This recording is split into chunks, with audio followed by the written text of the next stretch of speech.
ابو ہریرہ رضی اللہ عنہ فرماتے ہیں کہ اس کے بعد میرا بھولنا ہمیشہ ہمیشہ کے لیے ختم ہو گیا، یعنی کہ سیدنا ابو ہریرہ رضی اللہ عنہ کہتے ہیں کہ مجھے نا بھولنے کی، میں بھول جاتا سب چیزیں۔ تو نبی صلی اللہ علیہ وسلم کے پاس گیا، انہوں نے چادر میں کوئی چیز ڈالی اور میں نے اس چادر کو اپنے اوپر لپیٹا، تو اس کے بعد مجھے کوئی چیز نہیں بھولی۔ ادب گفتگو، نبی کریم خاتم النبیین گفتگو فرماتے تو آپ خاتم النبیین کی آواز نہ بہت بلند ہوتی اور نہ ہی بہت پست ہوتی، بلکہ معتدل آواز سے گفتگو فرماتے تھے۔ آپ کی گفتار میں الفاظ مشکل نہ ہوتے اور نہ ہی کوئی ابہام و شک کی کوئی گنجائش باقی رہتی، ایک ایک لفظ سننے والوں کو ذہن نشین ہو جاتے تھے۔ پتھر دل لوگ بھی شہد کی سی مٹھاس محسوس کرتے تھے۔ گفتگو اس انداز سے فرماتے کہ الفاظ کو آسانی سے گنا جا سکتا تھا۔ آپ کی گفتگو شعور اور آگاہی پیدا کرتی تھی۔ ام المومنین حضرت عائشہ صدیقہ رضی اللہ عنہا فرماتی ہے کہ نبی کریم خاتم النبیین عام آدمی کی طرح تیزی سے مسلسل کلام نہیں فرماتے تھے، بلکہ آپ خاتم النبیین اس طرح کلام فرماتے کہ ہر لفظ جدا ہوتا تھا اور پاس بیٹھنے والا شخص اسے یاد کر لیتا تھا۔ بعض اوقات آپ خاتم النبیین اپنے الفاظ کو بار بار دہراتے تاکہ سننے والے کے دل میں اتر جائے۔ حضرت عبداللہ بن عباس رضی اللہ عنہ فرماتے ہیں کہ جب نبی کریم خاتم النبیین کلام فرماتے تو سامنے کے دندان مبارک سے نور نکلتا ہوا محسوس ہوتا۔ انداز نشست و برخاست، آپ خاتم النبیین مجلس کی صورتحال کے مطابق انداز اختیار فرماتے، مجلس میں روب وقار اور عجز و انکسار کا حسین امتزاج سے۔ بعض اوقات نبی کریم خاتم النبیین تکیہ بھی استعمال فرماتے تھے۔ بعض اوقات فجر کی نماز کے بعد مسجد ہی میں بیٹھ کر مختلف اذکار فرماتے تھے۔ ملنے جلنے کے آداب، نبی کریم خاتم النبیین کسی سے ملاقات فرماتے تو اس کی طرف حقارت سے نہیں دیکھتے تھے، بلکہ چہرہ نور اس کی طرف پھیرتے اور پوری توجہ سے اس کی بات سنتے۔ جس شخص سے آپ خاتم النبیین مصافحہ فرماتے پورا دن خوشبو محسوس کرتا رہتا۔ آپ خاتم النبیین کی نگاہیں آسمان کی بجائے زمین کی طرف رہتی تھیں۔ آپ خاتم النبیین ہمیشہ نگاہ بر کر دیکھتے تھے۔ صحابہ کرام رضی اللہ عنہ کو آگے چلاتے اور جس شخص سے بھی ملتے تو سلام میں پہل کرتے۔ نبی کریم خاتم النبیین جب کسی سے ملتے تھے تو مصافحہ فرماتے تھے۔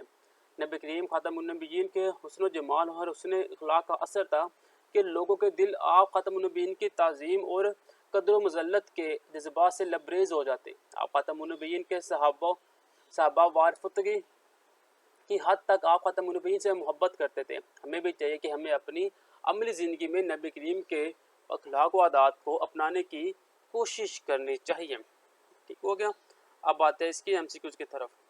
وہ عادات و صفات، خوبیاں، کمالات جو کسی کی ذات کے ساتھ ہو اسے خصاص کہتے ہیں۔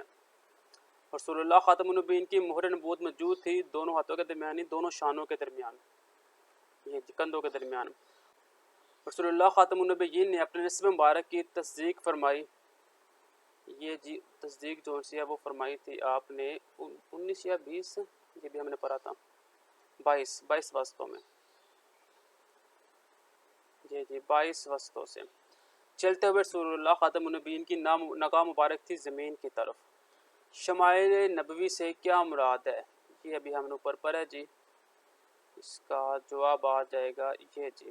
شمائل کی لغوی معنی طبیعت، عادات اور سیرت کی ہے۔ اسلام میں شمائل حضرت محمد صلی اللہ خاتم النبیین کے اخلاق و حوال، عادت و منقاب، شب و روز کے معمولات، حلیہ مبارک اور آپ کی طرف مرصود تمام اشیاء کے بیان کا نام ہے۔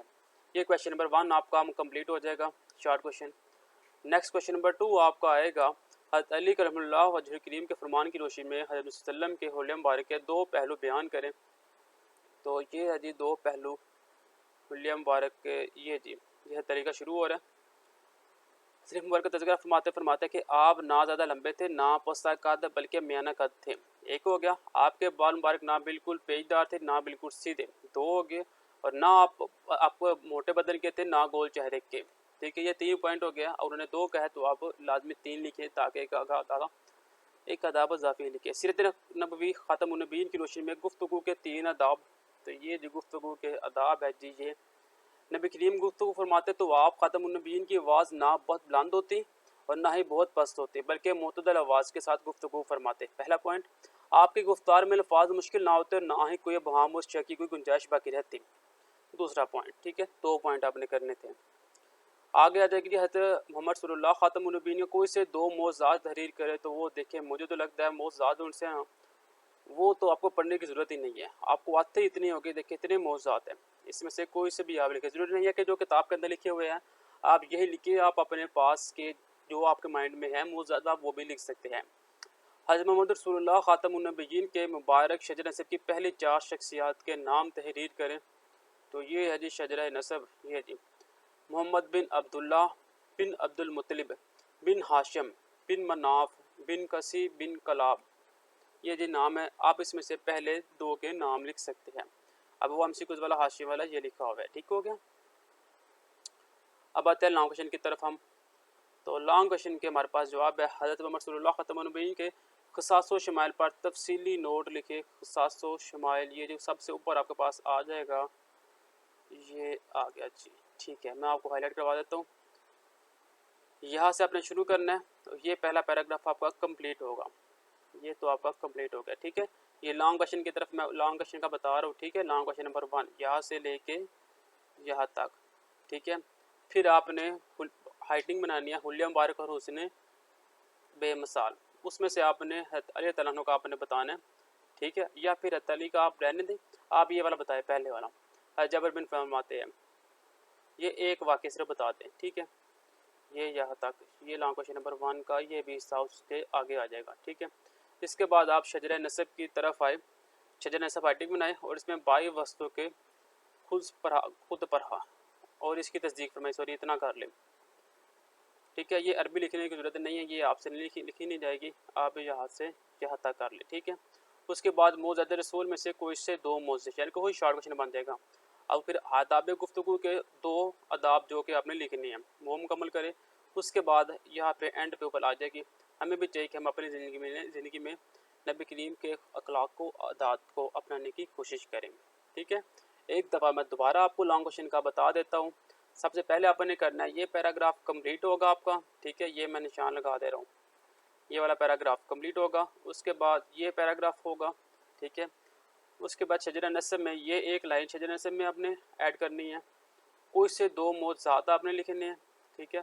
اس کے بعد آداب گفتگو کے جو شارٹ کوشچن کے اندر آپ نے لکھے ہیں 2 آداب لکھتے، اور اس کے بعد اینڈ کے اوپر یہ والی لائن آپ کی بن جائے گی، ٹھیک ہے۔ تو یہ ہمارے پاس جو چیپٹر ہے یہ بھی کمپلیٹ ہو گیا، انشاءاللہ نیکسٹ ویڈیو میں ملیں گے، تب تک کے لیے دے اجازت، اللہ نگہبان۔